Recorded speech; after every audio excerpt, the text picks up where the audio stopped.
on Natural State Sports, your top source for the biggest news in high school sports across Arkansas. And here we go.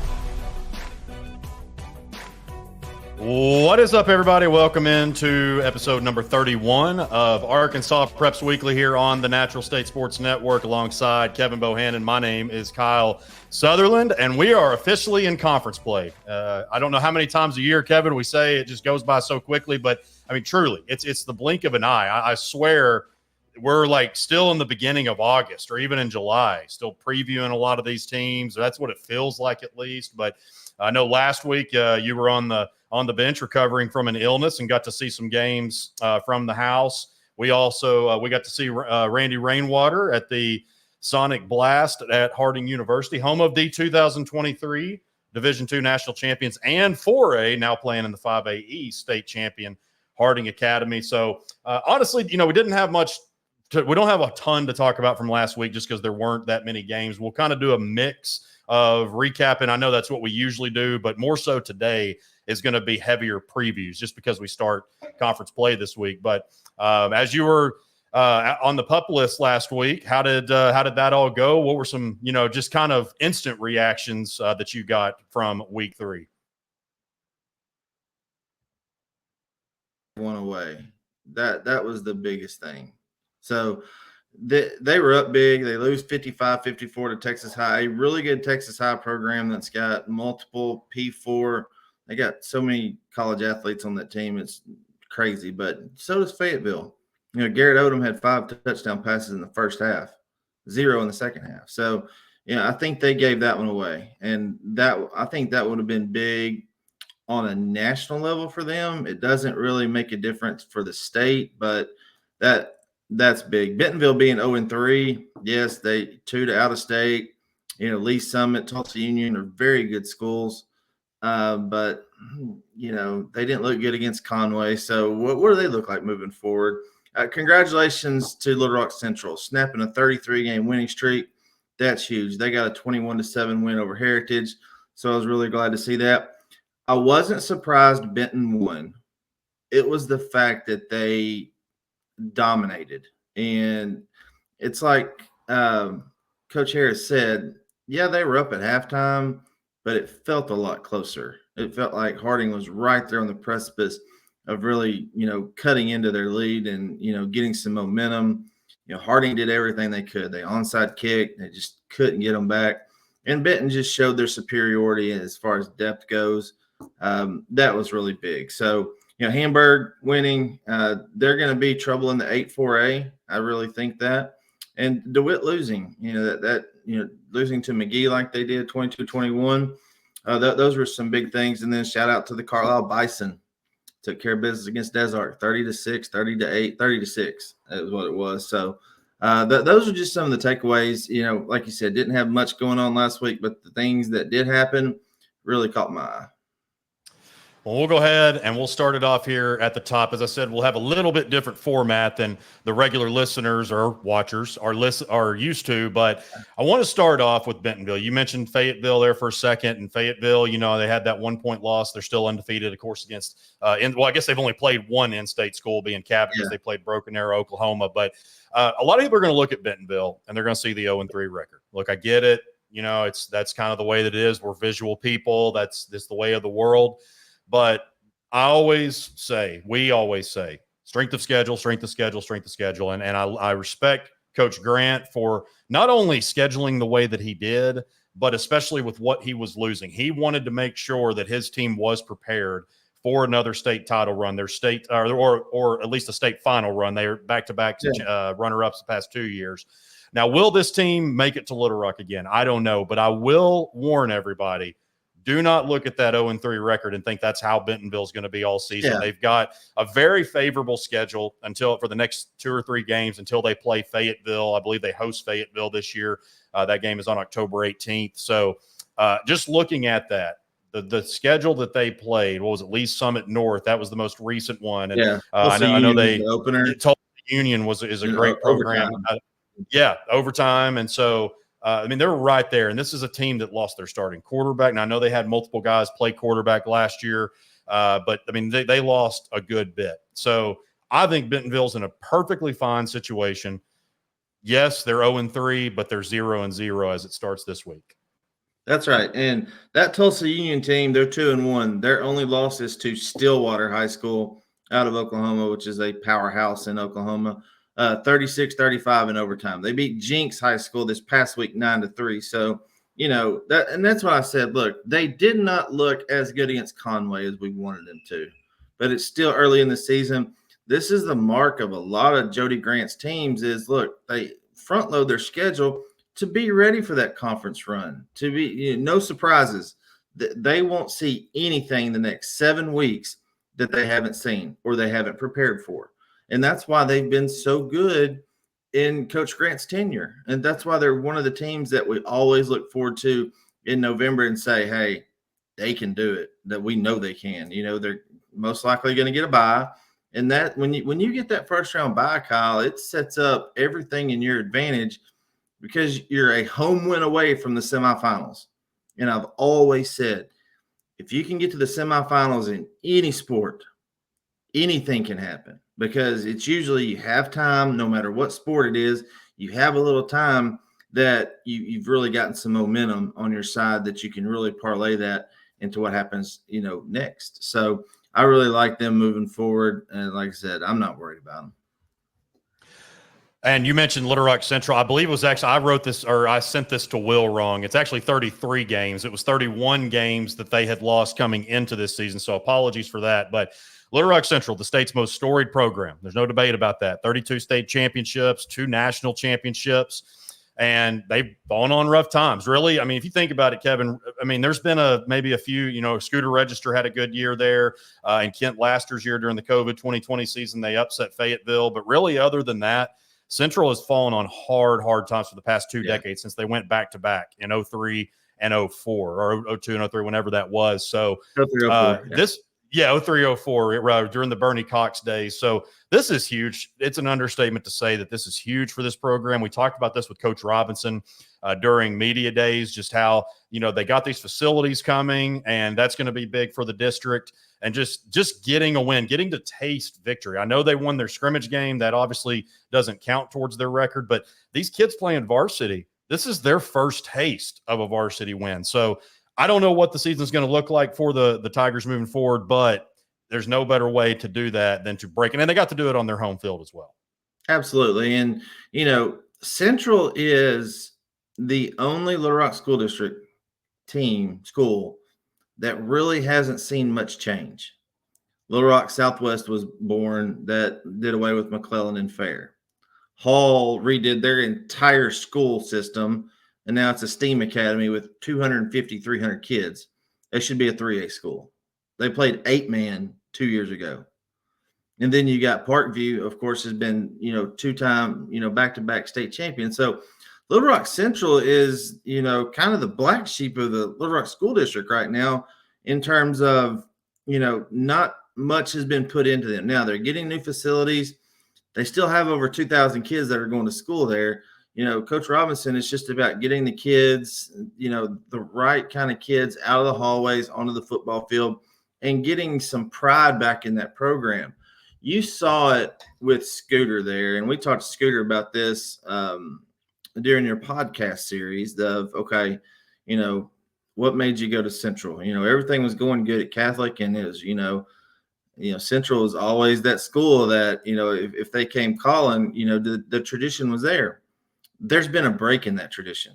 Coach Shelton, rest his soul, he did everything he could, but it was just at the end of his career. He knew what it meant to be a Central Tiger, even though he grew up elsewhere. But, for Coach Robinson to get that pride and get that spirit back is really big for those guys. And Kyle, they have a chance to make the playoffs. Let's just talk about it right now. It's going to be the three-way for that 6th spot. It's going to be Central, North Little Rock, and Southwest. Those are the 3 teams that are going to be vying for that 6, 7, 8 spot. And with Central getting a win, North Little Rock, they could, be on the outside looking in. I think it'll be 3 decades ago. It was the last time they did not make a state playoff. So Central has a good shot. I think something that's more impressive too. Of course, I got so caught up in talking about it, I don't even think I mentioned the score. So it was 21-7 over Rogers Heritage.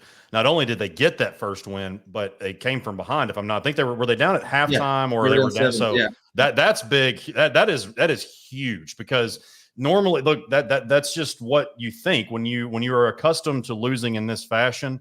Especially when you get down, it's just, oh, here we go again. It's like robotic to them. Yeah, exactly. And woe was me. We talked about that last week, is these programs that have been down for a while. And we talked about Waldron. They just don't have that, they don't have that feeling to reach down and say, okay, we can do this. Let's just get back on track. It's like Forest City, Coach Reggie Swinton, getting those guys back to their winning ways. It's going to be tough. They're 0-3, but have been really competitive against 3 really good teams this last week with Rivercrest. So it's the same thing with Central. Coach Robinson, they're going to get there. And, one little bit of taste of victory can propel a team to do some big things. And then on down to you mentioned some stuff about the Fayetteville game. So the 109 combined points, and then there was 1,100 yards of total. This feels like a PA game of some sort that I've covered so many different times.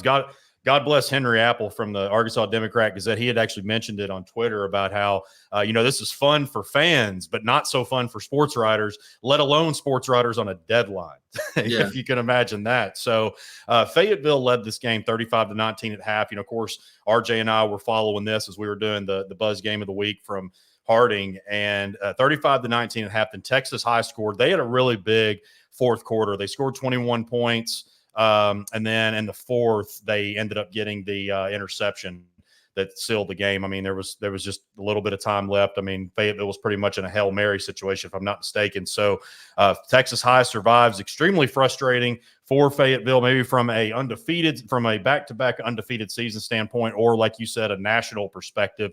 But in the state perspective, it doesn't mean anything other than they prepared for the teams that they're going to face in the 7A West, along with what they'll see in the playoffs. So, pretty good game. Actually, a really great game by Garrett Odom. Another big one by Jason Delamar. I believe Christian Battles had close to 100 yards rushing. But, I mean, Kevin, this is a Texas High team that has a loaded roster. They got old offensive linemen that are getting offers from all over the place. They got a skill player that's committed to Oregon, another one committed to Stephen F. Austin. Just absolutely loaded. Yeah. I mean, just a loaded squad. So I know that it was tough for Fayetteville, but to come out on the losing end of this one, but definitely to have nothing to hang your heads about if you're the Purple Dogs. Yeah, and I talked about Potter at quarterback for Texas High. All those guys coming back from last year. He had over 2,000 yard season, maybe 2,500 yards passing last year, and then you had the 2 running backs, one going to Oregon, one going to Stephen F. Austin. The one going to Oregon is just a junior, so he'll be back next year.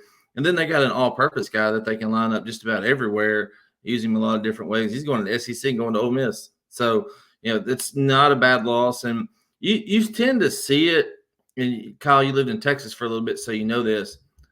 2 high-powered teams that are really good, you tend to see a shootout just because the offenses are so good and the game is geared towards offenses now these days, that no matter how good the defense is, and Fayetteville has some really good defenders back there. They got a young man that just committed to the University of Arkansas on the back end in their defensive backfield. They got a linebacker in Peace who came from IMG that has P4 offers. So it's not like these guys are bad. It's just there's so much talent on the field that it tends to end in a shootout, which it did.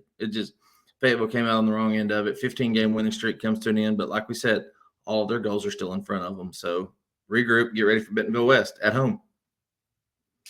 And we'll talk a little probably more about these 2 teams as we get into 6 and 5A respectively. But I wanted to bring up this game since this was the one that the Buzz did. And also, too, Kevin, you talked about how Benton really came out and just did whatever they wanted. But I think, as weird as it sounds, this was probably the most positive that I've ever come out of a Mercy Rule game feeling about the losing team. And what I mean by that is Harding Academy, another team that plays up to their competition. When they were in 3A, they played 4A schools in non-con, 4A, 5A, and so forth. Now they're in 5A. 2 of the 3 opponents that they played in non-conference were 6A. Marion, of course, in the season opener. But Harding Academy they got down and they started to make a comeback, but it was everything that they did, most of which was with Owen Miller's feet. I forget how truly good he is at utilizing his feet in effective ways, throwing on the run. But everything Harding Academy did, Benton just had an answer for it. I mean, and a quick answer, whether it was Elias Payne, who is maybe the most underrated receiver in the entire state, whether He's it was so him dynamic, he's unreal. And he plays like 4 sports. So just imagine if he focused on football. He's golf, baseball, I think maybe another one as well, maybe track or something. But either way, he's a multi-sport athlete and a great one at that. Had a kickoff return for a touchdown, I think it was 3 receptions and 2 touchdowns out of that. So Drew Davis had 6 passing touchdowns. TJ Williams is very impressive, the sophomore running back. So that's kind of what I wanted to say, similar to what we mentioned about Bentonville. I know Bentonville's 0-3, Harding Academy's 1-2. But if you're a Harding Academy fan or just somebody that follows high school football wondering what's wrong with Harding Academy, you also got to remember they had one of their top defensive linemen who also contributes on offense, Kanan Harris. He was out as well. So that was a big loss for them. So I think if you're a Harding Academy fan or just someone who follows Class 5A that thinks that Harding Academy is not one of those contenders anymore, I think just like we said with Bentonville, they're going to be just fine. And I still, Kevin, I'm going to go ahead and say it here. I still think they go undefeated in the 5A East. Absolutely. And, barring major injuries, of course. Yeah, barring major injuries. And they're playing a borderline, what could be a 7A school in Benton. Look, Benton's been in the top classification in this state more years than they haven't. In the recent, since they went to 7A classification. So, Benton with the 6A and Harding Academy should be a 3A school. That's a 3A size school with the 3A size roster. You roll out there, maybe 50, 55 kids. Benton has 90 to 100. So, yeah, they're going to be okay. Oh, you talk about Owen Miller. His football IQ is one of the best that, just sitting down talking to him. He ran track in the off season for the first time and won state meets in Class 4A. Just think about that. Get out there and run the 200 for the first time without starting blocks and runs a 22-second 200. That's booking it. So, they're going to be okay. Getting Baker going, being able to be a multiple, 50-50 offense. And I say 50-50, not run it 50% of the time, throw it 50% of the time, but being able to do both equally well. That's always their goal. They're always going to do what the defense dictates. And that's one of the good things about Neil Evans' teams is they adapt. They're able to improvise, especially with Miller at quarterback. So before we move on, we'll talk about Elias Payne. I knew he was good when I talked to Coach Mark Ballesteri, the head baseball coach, and said he plays center fielder, obviously, for the baseball team. He said, look, he covers better than any outfielder I've ever had. And Ballesteri's been there for like 3 decades, right? Yeah, he's been there since the 90s. I played against Ballesteri coach teams, and my senior year they had 4 guys that were committed to the University of Arkansas, and other guys. I mean, the team was loaded. So it's a really good. He's a really good athlete.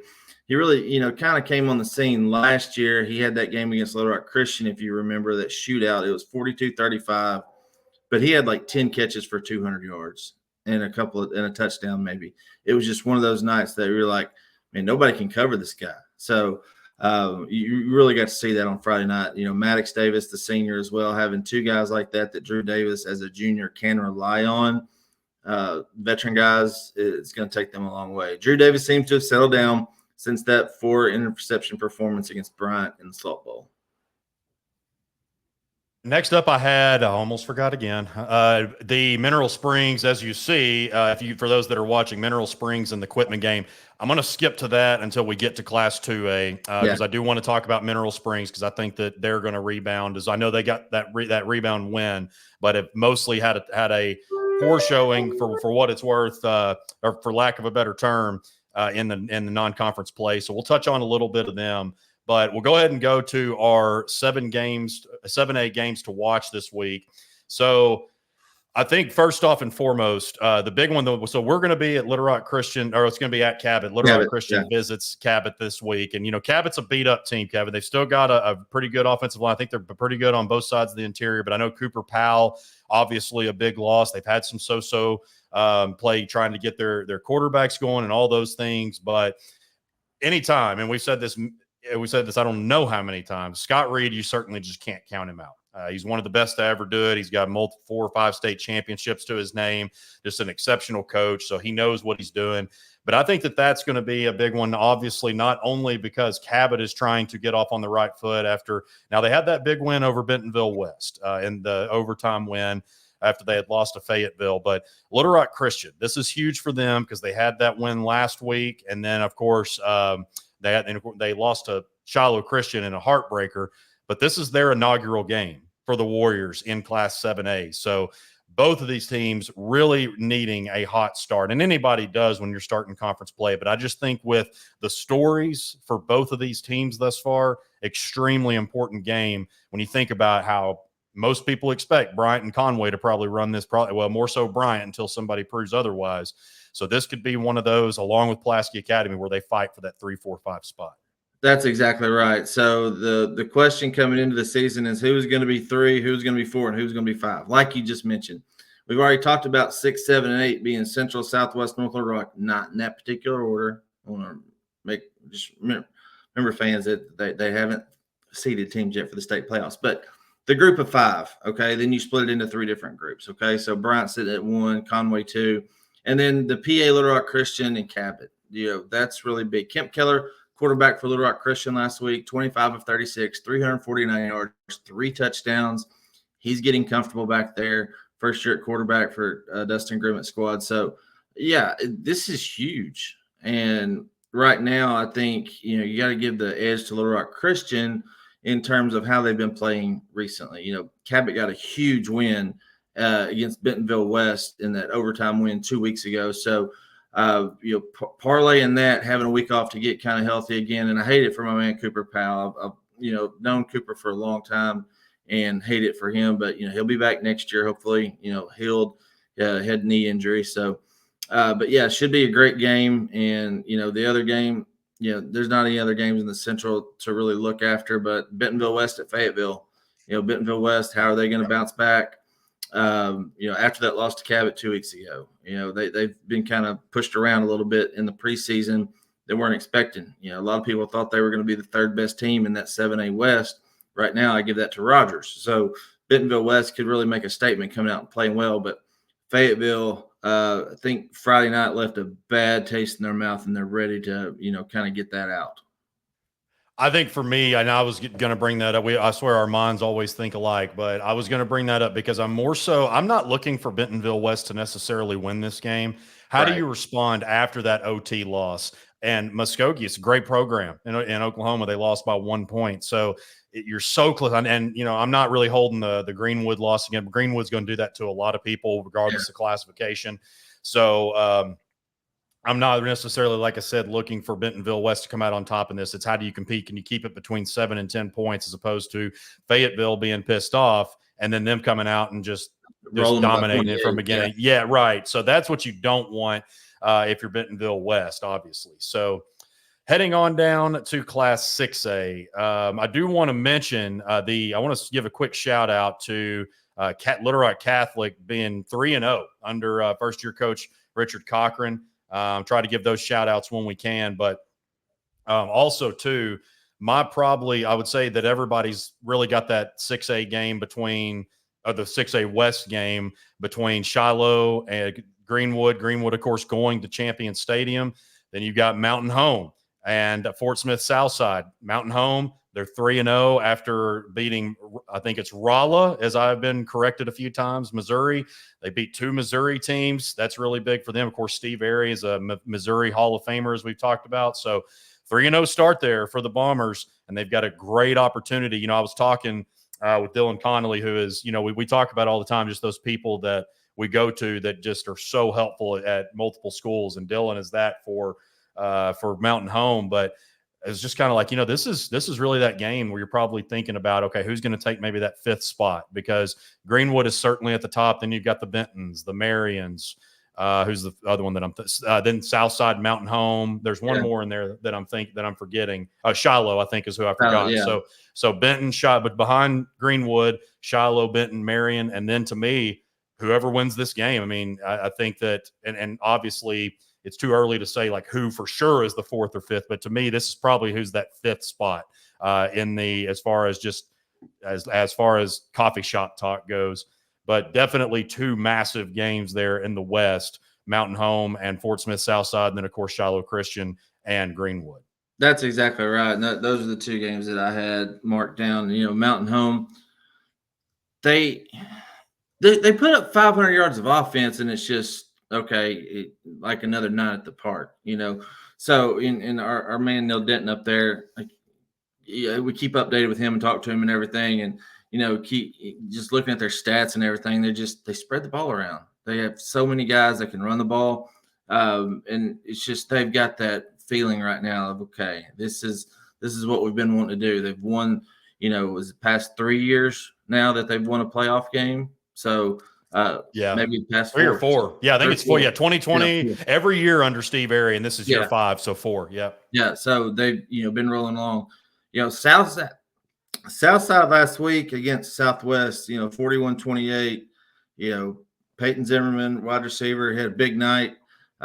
Quarterback play has been really good under Kim Dameron. So, this is one of those games that could be a toss-up. The fact that it is at Southside, makes me want to lean towards the Mavericks, but, never, count out Steve Ayers. Those guys, they play hard no matter where they're at. Then El Dorado and Catholic was the game really in the 6A East that stood out. I was at this game last year at War Memorial Stadium, and Catholic was the better team, hands down. El Dorado ended up winning that game. Came back and won it. So El Dorado's done some really good things this year. Playing for Chris Hill is tough, and he makes you a tough player, and that's what one of the things that you've seen. No matter where he's been, he's always won. And the kids play hard, they play smart. You think about a lot of those win teams. Coach Hill has always tailored his offense to his personnel. He's run the spread. He's run the flex bone. He was obviously the offensive coordinator at Harding for a little while. So how he works. And that's the big thing with, how he does things. So I look forward to seeing that El Dorado Catholic game. That could be a really good sign for the winner of that game to see where they get in playoff seeding. And down in Class 5A, also quick shout out to is talking about breaking losing streaks. Clarksville 19-14 over Dover. I didn't count full. I believe that's a 20-game streak to 2021. It's sometime around there, but it's been like 3 years since they've done that. So shout out there to Clarksville for doing that. And then this week, so I like the Greenbrier Morrilton matchup. I feel like the winner. I mean, obviously the winner of that, you have a strong feeling is probably going to end up taking control of the 5A West. The 5A West, I don't really know how deep it is right now. Morrilton has had a good start. Right. Greenbrier, I know they've kind of been up and down, but I'm not compared to the rest of the class. That's one that I'm still kind of curious about. Now, 5A East, I've got 2 from here, and it's win at Brooklyn. So Clay Toddy going to now Clay Toddy. Talking to him last year, him and both Kenny. Of course, Southside Batesville is now in 4A, but when I talked to Kenny Simpson and Clay Toddy last year, they always mentioned about how Brooklyn is really one of those more impressive teams. Sleeping giant. Yeah, absolutely. I did a feature over them prior to the season. I really love what Coach Mark Hinsley's done there. So I'm looking to see, because Brooklyn's 3-0 right now. This is by far their toughest test of the season, both coaching wise and talent wise. Yeah. So that's their biggest one as far as the season thus far. And then also kind of an under the radar game.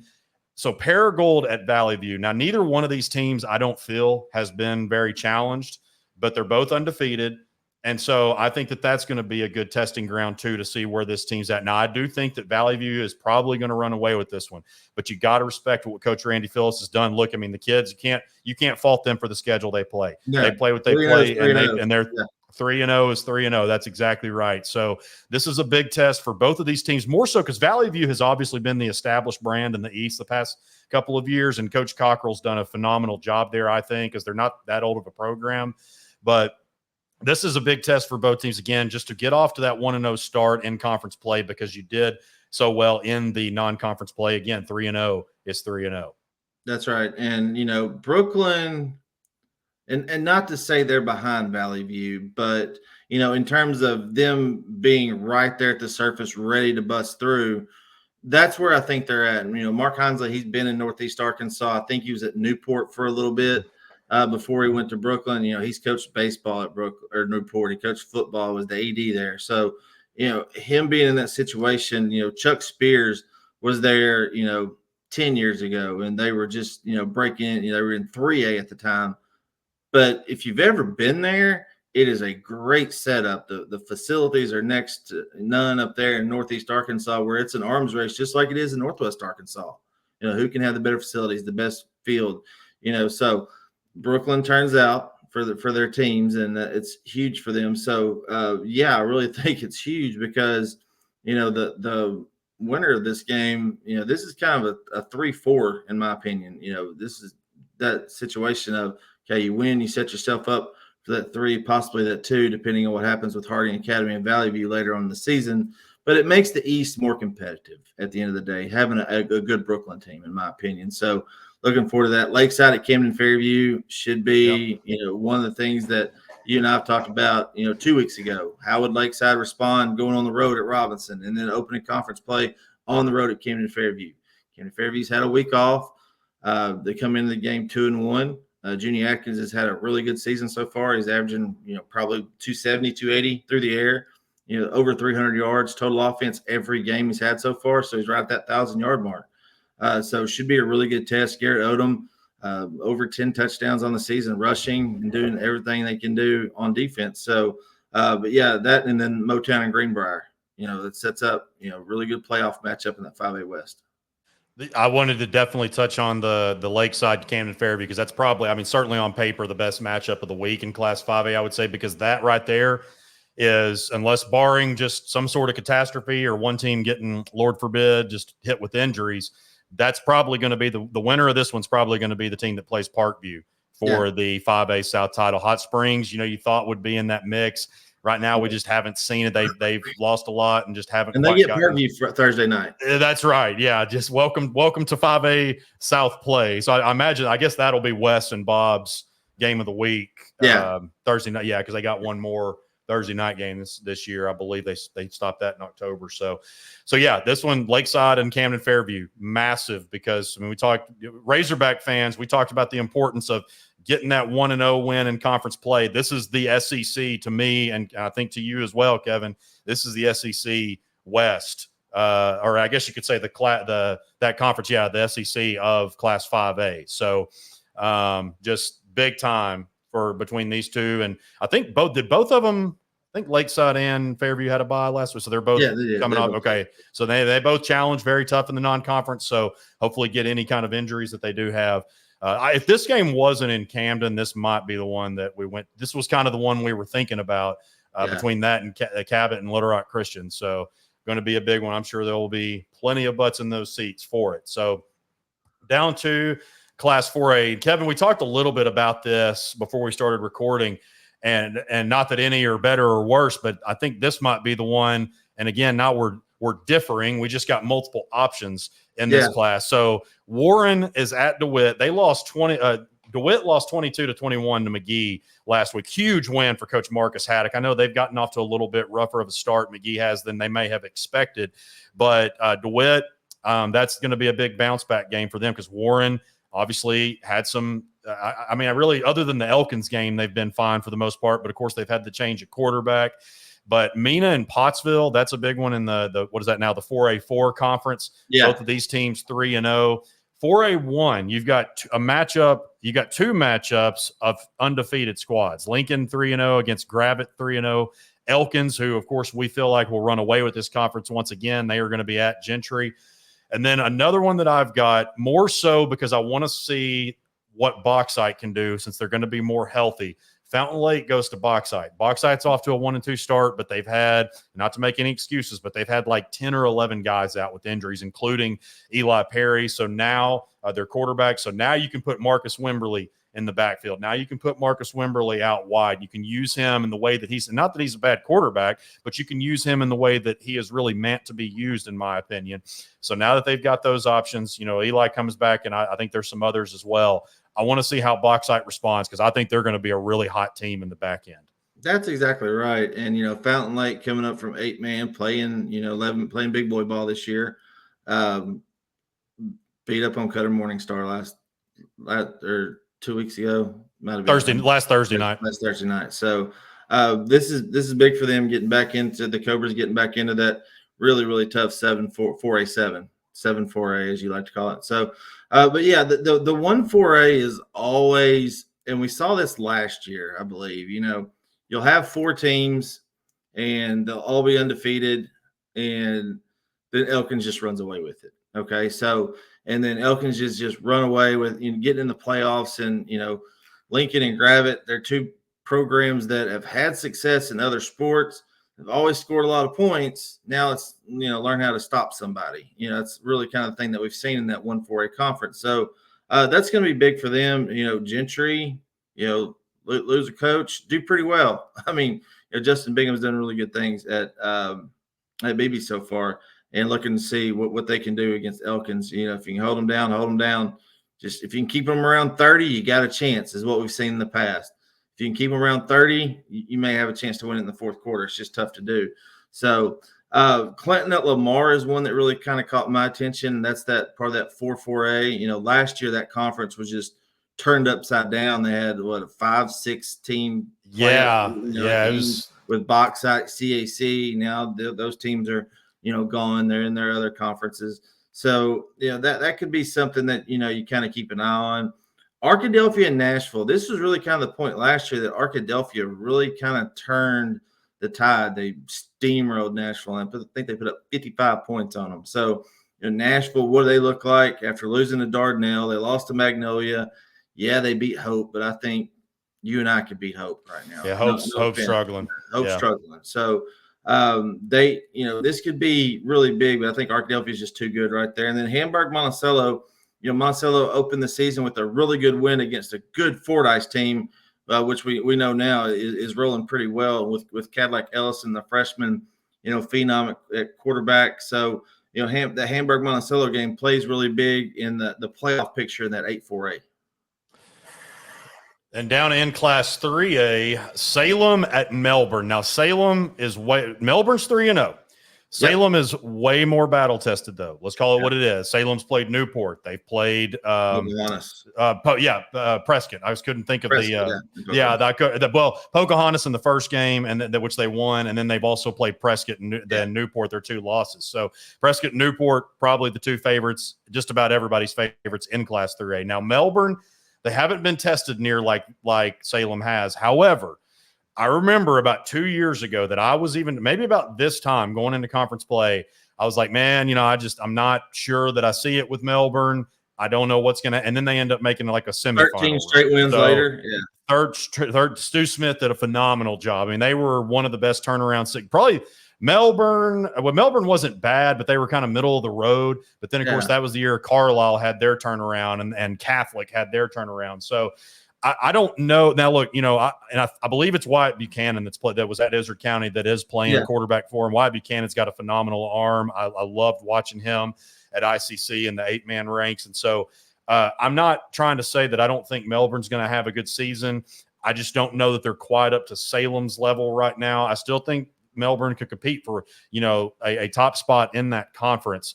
I just don't know that anybody in that conference is maybe where Salem is right now from both a talent standpoint and a battle-tested standpoint. That's right. And this goes a long way and I've said this in other games as well, but for playoff positioning, because you got Mayflower, you got Atkins, both those teams are playing really well in that 2-3A right now. So it really bodes well for Melbourne, to kind of get a measuring stick of really where they're at right now.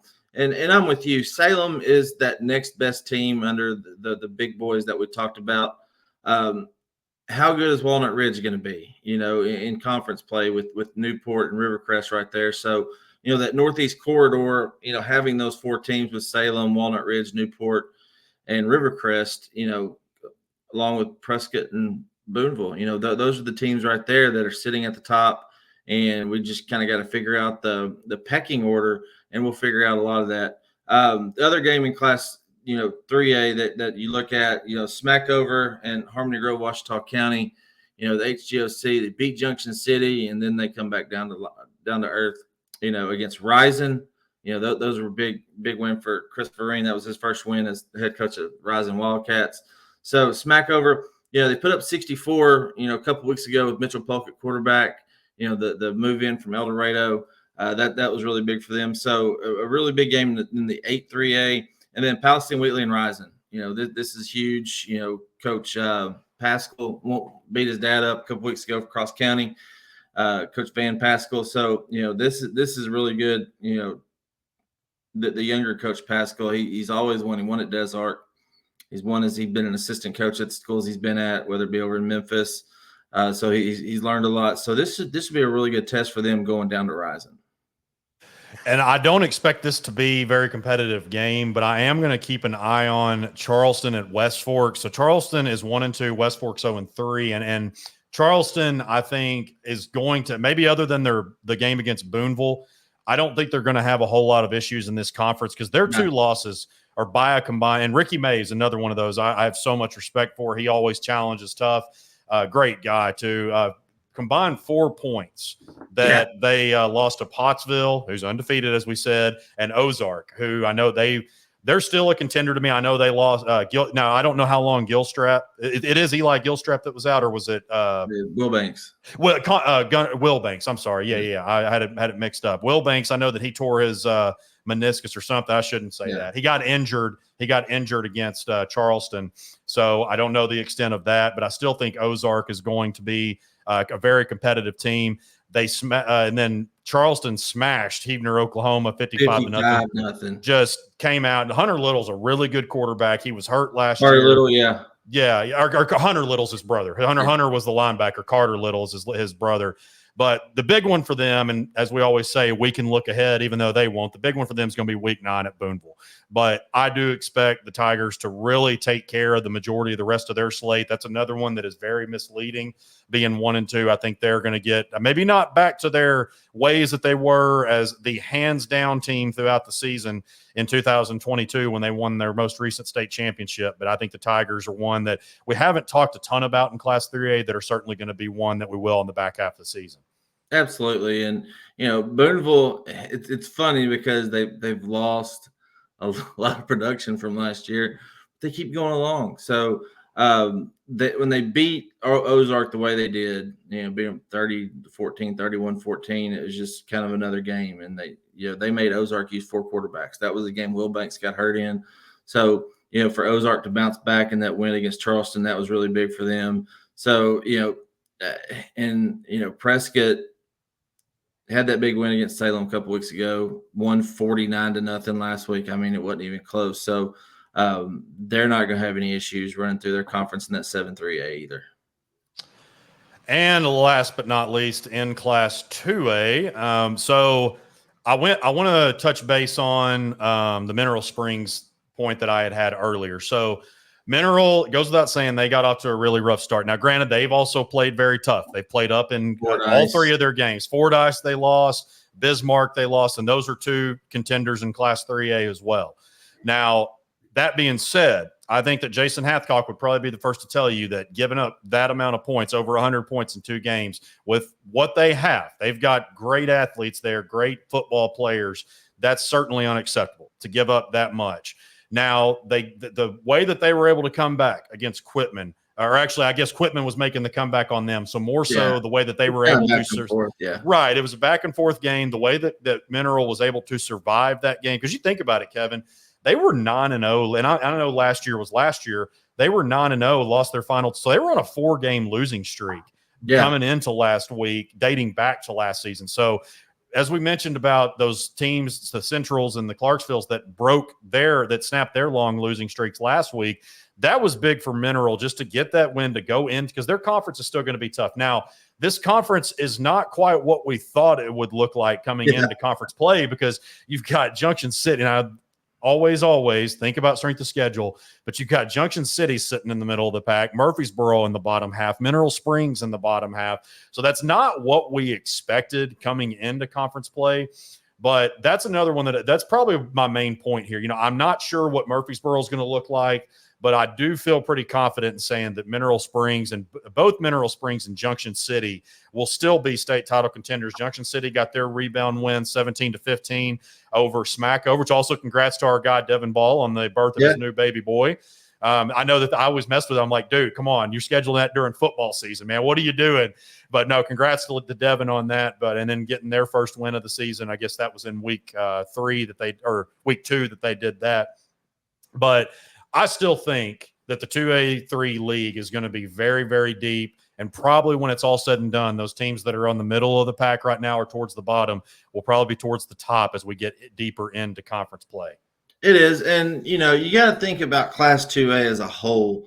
They're spread out all over the state. They are smaller towns outside these bigger cities. So when you look at, Hot Springs area, you got smaller towns out towards western Arkansas, up in northwest Arkansas, all the smaller schools up there. And then the northeast part of the state with, a Mark Tree, so they're spread out everywhere. Where do they have to play their non-conference games? They have to play up in classification against the schools that are around them because they don't have the budget to travel to the ends of the state, or they don't have a Parkview budget to go to Melissa, Texas, or Fayetteville. They can go over into Oklahoma or Bentonville West to go up to at least Summit, Missouri, to go to Kansas City, 4 hours away. These 2A schools don't have that luxury. So they have to play who's in their backyard and who's open on the schedule. So like a Mineral Springs, you play a Bismarck that's close, that's got a really good quarterback in Ben Keithley, who just lighting up the scoreboard. You play a Fordyce team that, that's still a little trek away. It's 2.5 hours, but, that's a good test. Fordyce has been in Class 2A. It's a good matchup. Fordyce is just too good this year. So that's what, they did. And then you play a Quitman team that's, our man DJ Mars. And I talked to DJ. He was like, man, he said, we're just going to try to outscore people. If we can get somebody to punt 1 or 2 times, I feel confident we can get, a couple wins and get in that 5th playoff spot, But, DJ, he likes to spread it out. There's been talk, and I joke with him. I'm like, dude, you're the Lane Kiffin of Arkansas high school football. DJ's done a lot of really good things. He's the president of the Arkansas, High School Coaches Association for the football side of things. And he really wants, to put Arkansas football on the map. So it's a really good win for Mineral Springs, 54-49. I'm following this game back and forth and kind of watching the updates for it. And it's like, okay, it's 49-40. Okay, well, they're coming back a little bit. So and then Mineral Springs goes ahead. So, good win for them. Desart, what can you say? Just Carlisle's good, man. Their defense is fast. They play line to line, and then Tanksley's getting comfortable at quarterback, which is definitely for all the 2A teams out there. Carlisle wins 30-6. Junction's going to be all right, but Desark at Earl this week, that's a good game, good matchup. Yes. And then the other one, Baptist Prep and their air raid offense. They're going to come back down to earth this week against Carlisle. I'm sorry. It's just I think so too. I will say, you got to give credit because look, that's a school. When I was in school, it was still Arkansas Baptist, and this was in the initial 4A7 where we had CAC, Nashville, Oak Grove was there and it was really good. Arkansas Baptist and I'm saying Arkansas Baptist because that's what it was at the time. They struggled bad, and they had some struggling times. So this coaching staff has got these kids believing, but the reality of it is, the non-conference schedule that they play, and they've got some starters out as well. But I know that, the non-conference that they play, the reality is they've got their opponents have 1 win out of that. Meanwhile, Carlisle has played, Junction City. I know Drew Central's down, but Desark is obviously a quality opponent. And to me, Carlisle is just, I don't really know much more. They're so well coached. They've got unbelievable community support. They've got talent across the board. And there's other teams, especially the talent part and the community support and all that, and even the well-coached part. You can point at multiple teams at this, but to me, Carlisle's just done everything that they're supposed to do. Todd Tanksley has had a couple of first halves where he's tried to get, especially against Junction City. I can speak because I was covering that game. He kind of had right, and you were there too, and so he had trouble setting it, not trouble, but he got ahead to get his feet wet, which a freshman is going to have to do. But I think that this team is just going to continue to roll. I mean, I wholeheartely believe that if maybe if they don't win it, they're going to get to state. I mean, granted, as we always say, barring any injuries, but this is Baptist Prep's ample opportunity. You know, they've got those. They're 3-0 for the first time, and I don't know the last time that happened. But this is your opportunity to show, hey, you've been putting up a lot of stuff. But that's the thing is, I don't really know if they're going to. They don't run the football a whole lot from what the stats have shown. And they just throw. I just think that Carlisle is going to be ready for them. I don't know that this one is going to be close. Frankly. Yeah, there's a difference in doing the air raid, which is what Coach Perkins does, and an offense like the air raid gets kids excited. You know, it gets out there, and it's the Mike Leach for those novice listeners, novice watchers out there.